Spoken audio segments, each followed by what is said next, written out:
So an article appeared on IGN today confirming that Batman Caped Crusader Season 2 is coming out on the 31st of July. And what's really cool is that all 10 episodes are coming out on the same day, just like with Season 1. Now, I don't know about the rest of you, but I prefer getting all episodes available on the same day so I can just sit down and watch them as quickly as I like. And then I don't have to worry about spoilers. There is something to be said for the weekly release schedule of having like a shared communal experience, watching it together, almost. But yeah, it's not for me, frankly. I find it frustrating only being able to watch small chunks at a time. But anyway, let's get past my viewing habits and talk a little bit about what we've been shown so far.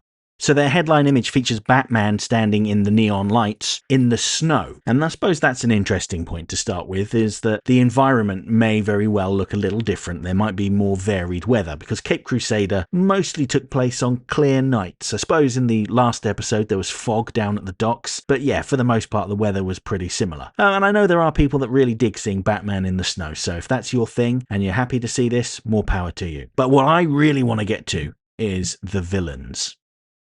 So the first image that I really want to talk about is this picture showing one of the Joker's victims. And if you look in the background, you can see the Joker is sitting there calmly looking at the back of the man's head. And I think it's really noteworthy that they are still hiding his face. You can still see his eyes. And you'll remember from the teaser at the end of Season 1, they only showed the Joker's eyes as he said, "Perfect." I'm told that Cedric Yarborough provided the voice for Joker for that teaser. I don't know if he's been cast as the Joker for the rest of Season 2 or if he was just a placeholder voice. But I think the reason why they're hiding his mouth in particular is because his mouth is going to look very different. Now, it may be that he doesn't have a grin. He may have a really hideous, twisted face. And I'm actually quite excited to see what they do with the Joker. I know James Tucker did an interview a few months back where he said they were going back to the classic Joker where he was literally just a murderer that terrorized the city. So I'm expecting Joker to be perhaps not a funny figure. Maybe the name's ironic,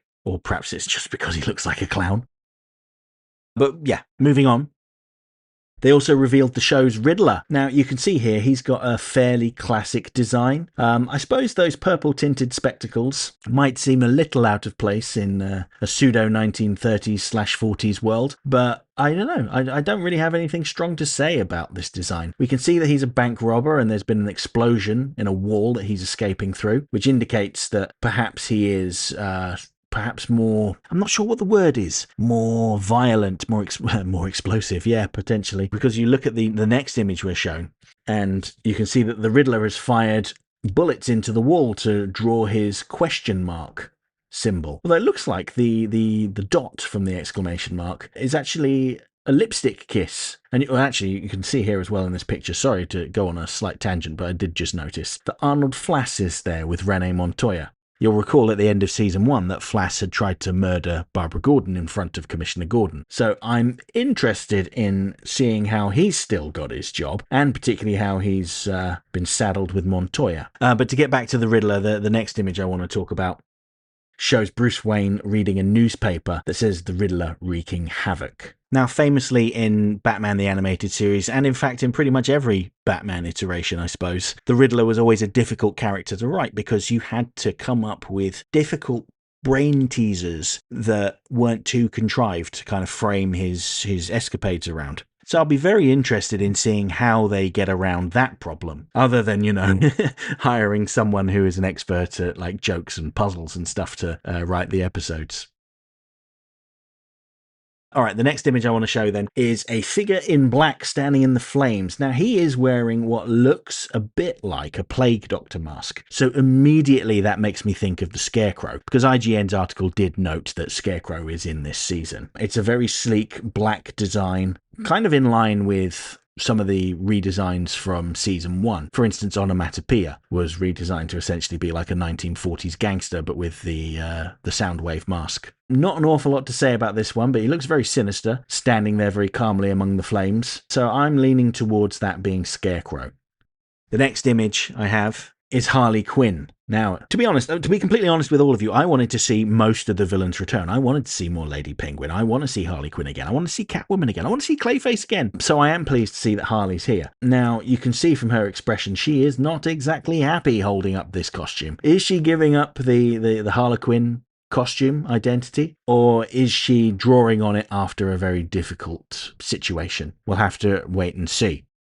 Now, this next one may very well be a little contentious, because we all remember how a certain subset of the audience reacted when Penguin was redesigned and reimagined as a woman. Well, here it seems like there is a character fulfilling the Mad Hatter role, except her name is Hattie, and she seems to be a TV host that hosts a tea party. Now, the IGN article does say that this is Mad Hatter. It remains to be seen if people freak out as much over Mad Hatter being redesigned and reimagined as a middle-aged lady. I don't think they will. But, you know, people are strange like that, aren't they? They can get upset about the smallest things. Now, the next one, which I hope won't upset anyone, is an image showing the Grey Ghost. Now, IGN also confirmed that this is Carrie Kelly, who you will remember was one of the orphan girls who helped Batman defeat Nocturna. And it seems like she's been bitten by the vigilante bug, because now she's got a costumed identity of her own as the Grey Ghost. And I really, really like the inversion of the idea here that in Batman the Animated Series, the Grey Ghost inspired Bruce Wayne in how to conduct himself as Batman. And here, Batman has inspired Carrie Kelly to become the Grey Ghost. It's a really nice little inversion there. And I did find myself wondering about they're jumping through a lot of hoops to avoid having a Robin, aren't they? But no, I dig this. I think this is an interesting idea. I look forward to seeing how it turns out. Next. Okay, now this villain. I don't know for certain who this is, but the IGN article listed Roxy Rocket as someone that was returning. Now, Roxy Rocket is a character that was created by Bruce Timm and Paul Dini in the Batman Adventures comic books, and then she eventually made her way to the show. Here, I could be completely wrong here, but I think this could be Roxy Rocket given like the pointy head, and certainly seems more masculine, almost like the Rocketeer in a way. So, you know, for people that get upset about Penguin being reimagined as a woman, well, I guess they've potentially taken a female character and reimagined them as a male here. I wonder if there'll be as much outrage about that. Maybe, who knows? Now, the last two shots, perhaps not the most exciting, but we have Barbara Gordon here with Renee Montoya, and it seems to be taking place at a firing range. And I can imagine that Barbara Gordon is familiarizing herself with handguns because of what happened at the end of season 1. Big spoilers if you've not watched season 1, and frankly, I think it'd be a bit weird if you didn't watch season 1 and wanted to know what's going on in season 2. But anyway, spoiler alert. Final warning, the gangster Rupert Thorne put out a hit on Barbara Gordon and Harvey Dent, and Harvey Dent sacrificed himself.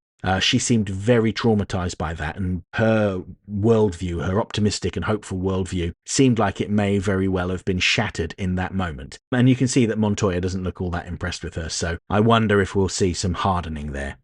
And the last picture now. You can see Commissioner Gordon and Montoya again looking kind of grossed out, disgusted, repulsed. Looking in the background, you can see a bat symbol painted in red. Could be red paint. I suspect it is blood, though. And I imagine there will be some sort of nasty murder scene going on here. At least that's what I'm inferring. Anyway, so those were the pictures from IGN. Those were my first immediate thoughts about all of them. Completely unscripted. I appreciate you for watching all of this and listening to what I have to say, particularly without a script, because sometimes I can ramble and go off on tangents if I'm not firmly following a script.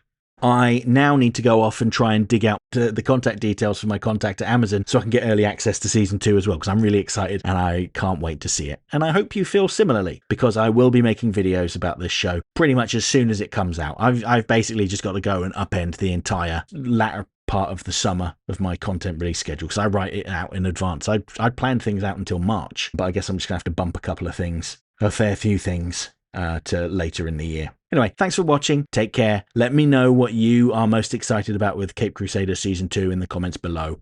Bye-bye.